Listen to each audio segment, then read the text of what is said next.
You already know that you need to eat protein, and you already know that you need to be in a calorie deficit, and that yes, you probably should be consistently lifting weights in the gym. But that's not your issue, is it? Because you and I both know that your main issue is the fact that you cannot stop overeating, late night snacking, emotional eating, binging, and it has held you back, and not just one, not two, but countless attempts at actually getting in better shape. And believe me, I know better than most what that feels like, because for a solid couple of years I had this whole alter ego. See, to the outside world I was Connor, I was going to the gym, I was eating clean, I was getting fitter, I was getting in shape. But that last part never happened for a long time because of this alter ego. Behind closed doors, the food that I was eating became more than just a bit of a bad habit. It became something which lowered my confidence to the point where I genuinely believed I was never going to get in shape because of this one issue. But eventually I did. And now I do have that emotional and mental control of food that I didn't have for years. And so in today's video, I'm going to be running you through not only why these issues seem to happen to you constantly, but more importantly, what you can do to start actually working through them and eventually putting them behind you. So starting off, we have binge eating and restrict and binge, which for me personally was my biggest issue for so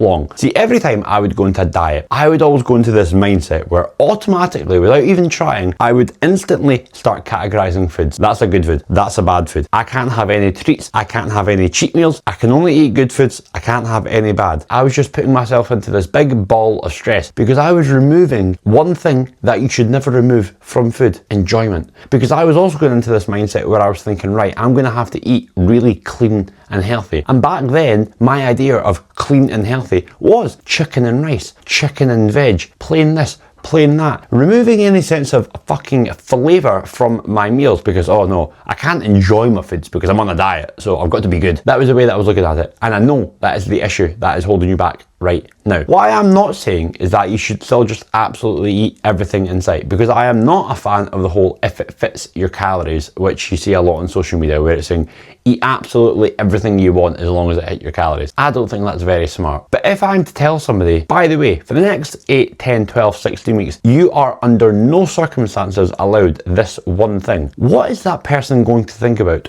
all the time? They are going to think about that thing. They're going to want that thing more and more and more. When your stress levels are heightened, which by the way in adult life, as we all know, happens every single fucking day, anger, anxiety, sadness, frustration, anything like that which heightens your stress levels, your cortisol levels will also rise. Your cortisol is essentially the stress hormone in your body. When that level increases, your body goes into a state of panic because it is highly stressed. And of course, it doesn't want to be in that position. So what is it thinking about? It's thinking, what can we do to make us feel essentially a bit better again? Dopamine is the main way that you will get that initial hit. That's why you generally will binge, and the feeling of, oh, I'm going to feel better after I do this, is never actually the case, because you actually feel worse after it. But in the moment before you binge, your brain can't actually foresee how you're going to feel after it. It can only think, how can we make us feel better right now? Any given day where you are stressed, you're feeling this, then you're coming home and you've already been restricting yourself of any foods that you actually really truly enjoy for the last however many weeks. So on one side you've got your brain going, we need something sugary, sweet, high in dopamine to make us feel better. They are going to come in form of the foods that you've just massively restricted yourself of for the last few weeks. You combine those two together, that is why you actually binge. I need you to stop looking at foods as good and bad. There's no such thing as a good or bad food. Bread is totally fine for you. If all you ever eat is bread, then it's not going to become the best for you. I need you to stop looking at this as a, right, if I'm going to go on a diet, I need to eat only good, because you're just going to start thinking more and more and more about that stuff that you've cut out. It's not about saying, right, I'm still going to try and have chocolate 3 times a day, but maybe you can still have chocolate every week. Maybe you can still do something which doesn't make you feel like you are literally cutting your limbs off from a sense of enjoyment, and that you're removing any sense of, I actually quite like how this tastes. So into section 2, and now we're going into emotional eating. Whilst it might sound similar to binge eating, it's not. Binge eating is uncontrollable. You cannot stop. Whereas emotional eating could just be anything which you've eaten, big or small, which just came from a position where you know that you're doing that because you felt emotional. Now, if you remember what I was saying a moment ago about when your stress levels rise, your cortisol rises. When your cortisol rises, your body wants dopamine to essentially fight back against that, to give you, basically, to make you feel better. But with emotional eating, I want you to think a bit less about the food, and I want you to think more about the before. Because I never have, and you never have, woken up in the morning and went, you know what, I feel like emotional eating today.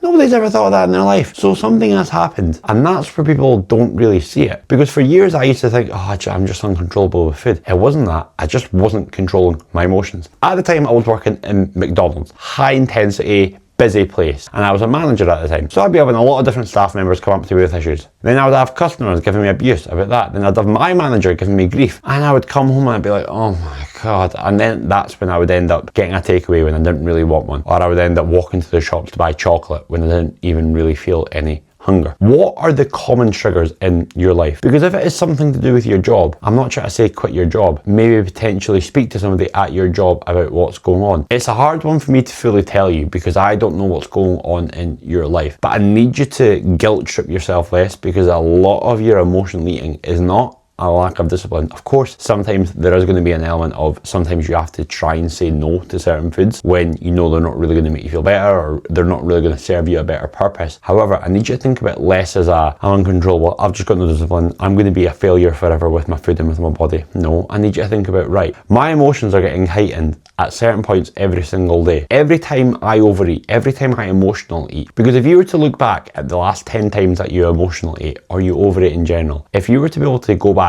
and trace the previous 12 to 24 hours before that thing happening, I can almost guarantee that in that 10 times there was a common stream along at least 6 or 7 of them. Something that happened each and every time that you never even thought of at that moment, but it was actually like the beginning of the domino effect. So what I want you to think about next time is when you have that urge to emotionally, oh my God, what a day I need to take away. Sit and think, what's happened today? Potentially, why has this happened? Why am I feeling like this? Am I hungry? Has something happened at work today? Something happened in the family today? Start thinking about why you potentially are feeling this way, rather than just going, oh, I need to eat, I'm a failure anyway, so what's the point? And into section 3, we are covering off the weekend going off track. Probably my second biggest issue after binge eating. Because Monday to Friday, I would be like a fucking saint. I would track every single calorie. And by that account, me getting in shape should have taken me a hell of a lot less time than it did. But I didn't. Do you know why? Because I would go off track every single weekend. And it was never just losing a little bit of track. It was completely going ballistic and consuming thousands and thousands and thousands of calories. Now, some of that was to do with the restricting binge and the emotional eating, which I've already covered. However, a lot of my weekend issues, and a lot of you guys' weekend issues, is because of how you view the weekend beforehand. You look at Monday, Friday, almost like a game of Tetris. You've got block 1 that goes down here. Breakfast, morning gym session, morning walk, lunch, gym, walk, whatever it may be for you, you've got a daily structure. Then it comes to the weekend, nothing. It's almost like Monday to Friday, you've built the foundation and then you've built the house. But then Saturday, Sunday, you're trying to build a house on zero foundations because there's zero planning. Because for most people, you don't generally work at the weekend, or you have more social plans at the weekend. You don't have that same need to be structured as you did on Monday, Friday. So you naturally just go, well, I'll relax about the weekend. I'm not sitting here saying you need to live the exact same day, Saturday, Sunday, as you done Monday, Friday. But if Monday, Friday, you get up at 6 a.m, you go to the gym, you come home, you have your breakfast, you go to work. Maybe Saturday, Sunday, you can still go for a gym session in the morning. Maybe you have the exact same breakfast. Maybe as well you actually prepare food in advance. We all do the Sunday food shop. We all do our Sunday meal prep for the next 4 or 5 days. But then what happens when you get to Friday and you've not got any food in the cupboards, and somebody's saying, hey, do you want to go for a takeaway tonight? Do you want to get a pint tonight? Do you want to get this meal tonight? Do you want to go out tonight? You've no longer got the food there, so, well, what's the point? And then the big one is the fuck it button, because then you do something on the Friday. You have a drink, you have a takeaway, you have something or do something which you naturally probably wouldn't have done for the previous 4 days. And then you go into a mindset of, oh well, I've already ruined my progress for the weekend and for the week, so there's not really much point doing much over the next 2 days. I'll just get back to it on Monday. So what might have just potentially been one meal on the Friday has now turned into 48 hours of you just going, well, I'm not really tracking because I'm going to wait till Monday to get back to it. So yeah, I'll just have that. Yeah, I'll just have that. You start making decisions that you wouldn't have done for the last 4 days. And the only way that over time I actually worked through this was I began to just do what I said there. I started going for a small food shop on a Thursday. Didn't mean that I had to prepare 3 meals for Saturday and Sunday out of Tupperware. However, it meant that I got the stuff in to have the same breakfast at the weekend as I had Monday, Friday. Because when I had that breakfast and then I told myself I'm still going to go for a gym session or a walk or a run on the Saturday and the Sunday morning, it gave me a certain sense of structure that I'd had Monday, Friday. It didn't have to be the exact same. It just gave me a sense of structure. And psychologically, it gave me more of a feeling of control. And when I felt more in control, it became easier to then potentially say no to those social occasions or to go on those social occasions and make smarter choices, because I stopped looking at the weekend as it's 2 days to chill after the week. It's no. Physically, yes, maybe you relax a bit more, you chill on the couch a bit more, but from a progress nutritional training standpoint, it's just another 2 days. And here's the scary thing. It might only be 2 days a week, but if that is 2 days every week where you are not at the same stage, same level as you were the last 5 days of the week, over a year,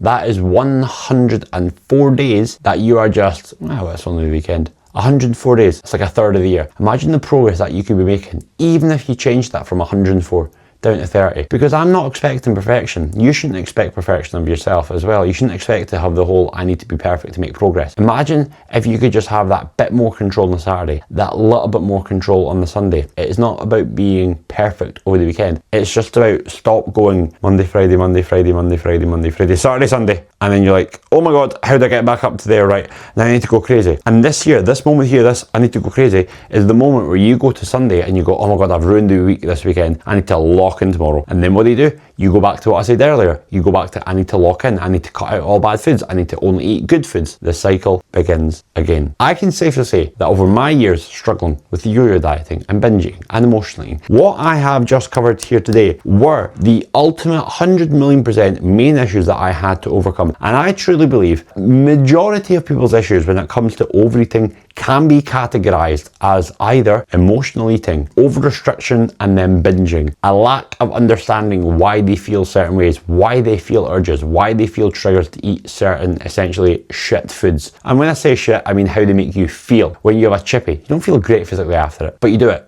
and then you feel crap after it. Why? The weekends. Not about being perfect at the weekends. I'm still not perfect at the weekends right now. I still generally will sleep in a bit more. I'll generally not have as much structure, but I carry some of that structure over.